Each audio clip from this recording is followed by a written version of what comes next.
excited to speak with Dr. Mitze Burnett, the Executive Director of Burnett Therapeutic Services.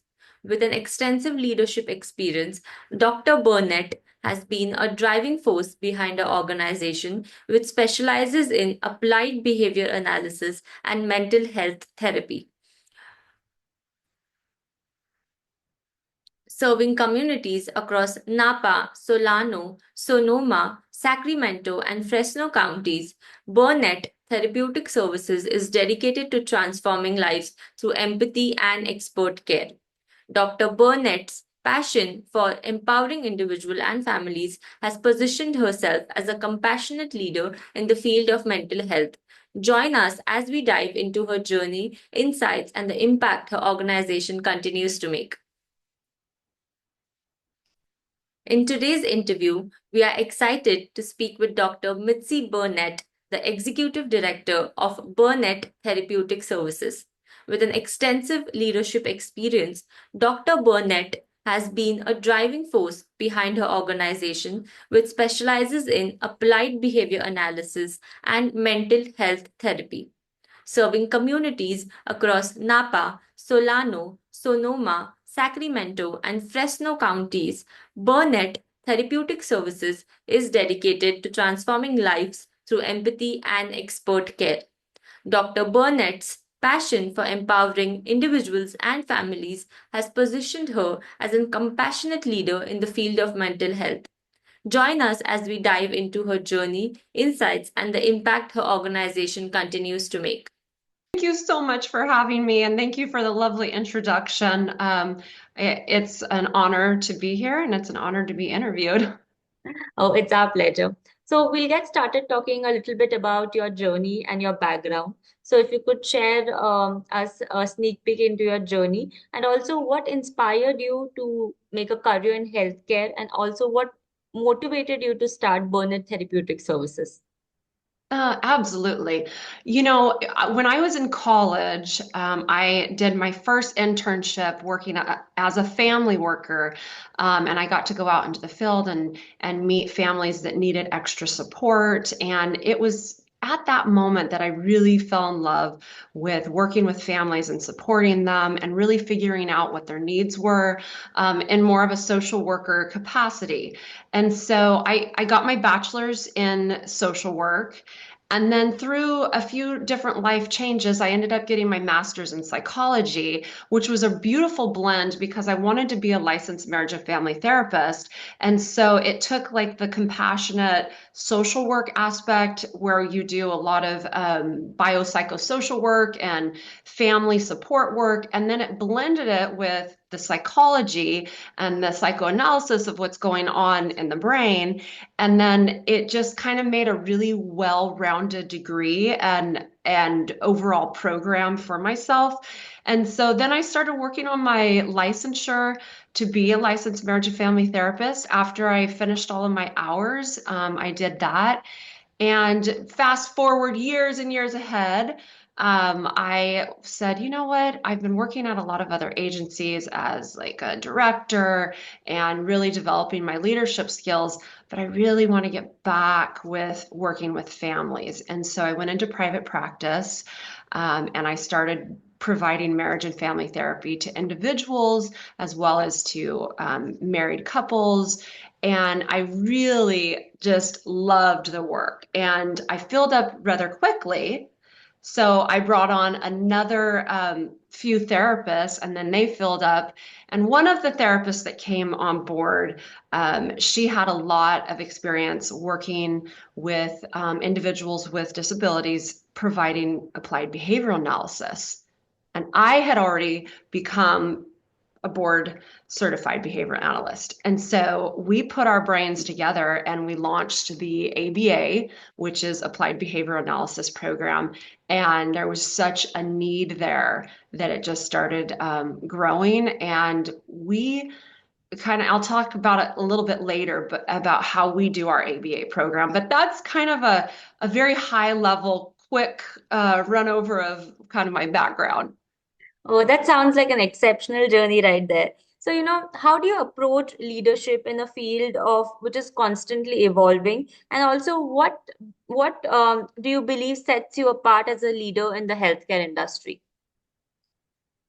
I I am a leader that likes to be more positive reinforcement based. I like to train. I like to set our standards high, and then I like to get behind them and rally behind them and cheerlead them. And when they kind of fall short of expectations, kind of get there and hold their hand and say, hey, I'm here for you. This is kind of the expectation that we set. What can I do to support you to get there? And so our organization really focuses on the leadership supporting everybody there. Everybody in our organization has a positive idea, has a voice, and it doesn't really matter what credentials or letters you have behind your name. If you're working at Burnett Therapeutic Services, your voice matters, and we want to hear from you and we want to support you. Oh, that's excellent. So, you've had this exceptional journey. You've had years and years of experience working in the mental health industry. So, what do you believe are some of your biggest challenges that you've faced as a leader? And also, how did you overcome them? The biggest challenge has been making sure that all of the leaders are like-minded to make sure that our mission goes across everybody as we grow. Because as you grow, I don't get to talk to every employee anymore. When we first started, I got a lot of hands-on time with every single employee. And as we've grown, I want to make sure that all of the leaders and everybody in the organization gets the feel of Burnett Therapeutic Services being strengths based. And so we really have to maintain that leadership quality. And at first, it was a challenge, but I feel like our leadership now is just amazing and all on the same page to make sure that all of our employees feel supported. So it was a challenge, but we are always wanting to be better and make all of our employees feel loved and cared about. That's fantastic. So, how does Burnett Care Therapeutic Services approach patient care differently? And also, what impact have you seen this approach have on your clients? I love this question because there's a lot of ABA, applied behavioral analysis companies out there. But this one was born basically by two licensed marriage and family therapists. And so we are very into making connections and relationships and building rapport with our families. And so I always tell my staff, hey, when you show up at the home, to run your programming and do all of your program designs and work with the kiddo. And you walk into that door and you see mom sitting at the table, teary-eyed, let's slow down. Let's go support the family first. Support that mom. Connect with her. See what's going on. And then once we make those relationships and we develop that rapport, we can always implement program, but just slow down a little bit. And so we are more, I would say, into relationship development a little bit more than a lot of other ABA agencies that I've worked for and that I've known. That's superb. And as a healthcare profession, because healthcare is a very, very challenging field, apart from that, you're also a leader and entrepreneur. So, how do you juggle through your professional responsibilities and also maintain that personal growth and well-being? And also, are there any specific practices or habits that you follow to balance and hit the work-life balance? Yeah, that's a funny question, the whole work-life balance, because um I love what I do. And so I literally tell people, like, I mean, if I am even on vacation, I might be sitting on the beach on my computer because it's work to me is almost like a hobby. Like I love what I do. And so when people are like, why are you working? You're on vacation. I'm like, I just love it.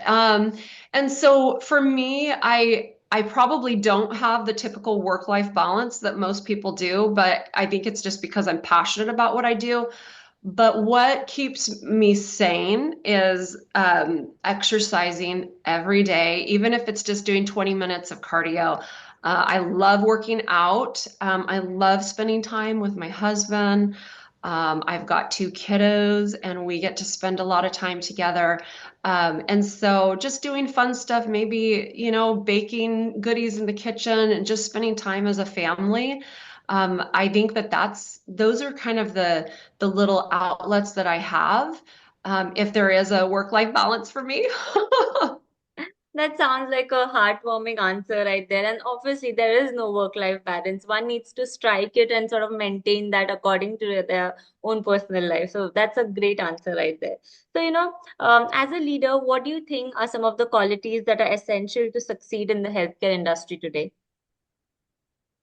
Going back to making those connections and relationships, and then really striving to provide excellent services and maintaining a high level of quality, because past the relationships, there is work to be done, and we really strive to use evidence-based strategies and interventions that are based in research, and making sure that our programs are driven by that and that we are maintaining a high level of quality. When you're talking about healthcare, it's a serious matter, because not only are we helping these families, but these kiddos that come into care, we are doing early intervention. And what we know is research shows early intervention actually will change of these kiddos' lives. And so if we can get in there early and really make differences early, their outcomes long term are going to be that much, like so much better. So I would say maintaining that high level of quality. That's fabulous. Dr. Burnett, we'll touch a little bit upon the future now. So, what excites you most about the future of healthcare? And also, what role do you see yourself and your organization playing in it? I'm very excited about the research going on right now about autism services. And as time goes on, I think that we're going to see that there is more of a family focus, which is kind of what we've been doing. But, since I started Burnett Therapeutic Services, but I think that there will be more research, and I'm kind of keeping an eye on that, because the autism services has so much learning and growing and expansion to do. The numbers of autism diagnoses are increasing, and so there's research as to why are those numbers increasing, and what can we do to manage the higher numbers of children being diagnosed. And I think it's going to be a very exciting time to kind of watch the next, 20 to 30 years, and how our field develops, and how we will be able to change what we're doing so that we can serve more families. That's phenomenal. So, with your decades of rich experience that you've had in the healthcare industry, what is that one piece of advice that you like to give to budding entrepreneurs or leaders in the healthcare industry? For budding entrepreneurs, be true to yourself. Be passionate about the services that you're providing. Don't lose your fire, the fire in the soul or fire in the belly, but really stay true to who you are, and always choose to do the right and the ethical thing. Because if you're doing the right and ethical thing and you're staying true to who you are, it will all work out. There's going to be really tough situations, and you're going to get pressed. And you have two choices to make, and just always stay true to who you are and be ethical and true, and everything else will work out. Those are really wise words right there. This brings us to the end of the interview, Dr. Burnett. But is there anything specifically that you like to share with our audience about your journey, your work, your vision, or for the future of healthcare? Just that last thing I said, I think is, if you stay true to yourself and you always do the right thing, it will always work out. Everything else kind of pans out. Care for each other, be kind. Sometimes life is hard. So whether you're working with a family or your employees, always put yourself in their position and not So this brings us to the end of the interview. I just want to thank you for your time and effort for answering all of the questions. And it's been a lovely conversation with you. And you are quite a pioneer in it, which is it's a very important industry to work with, especially with mental health issues continuously rising every day. So I mean, you're doing a significant job and you're also impacting people's lives.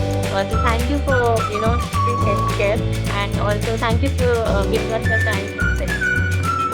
Thank you for having me. It was a pleasure speaking to you. I appreciate it. Yes, likewise. Take care and have a great day ahead. Bye bye.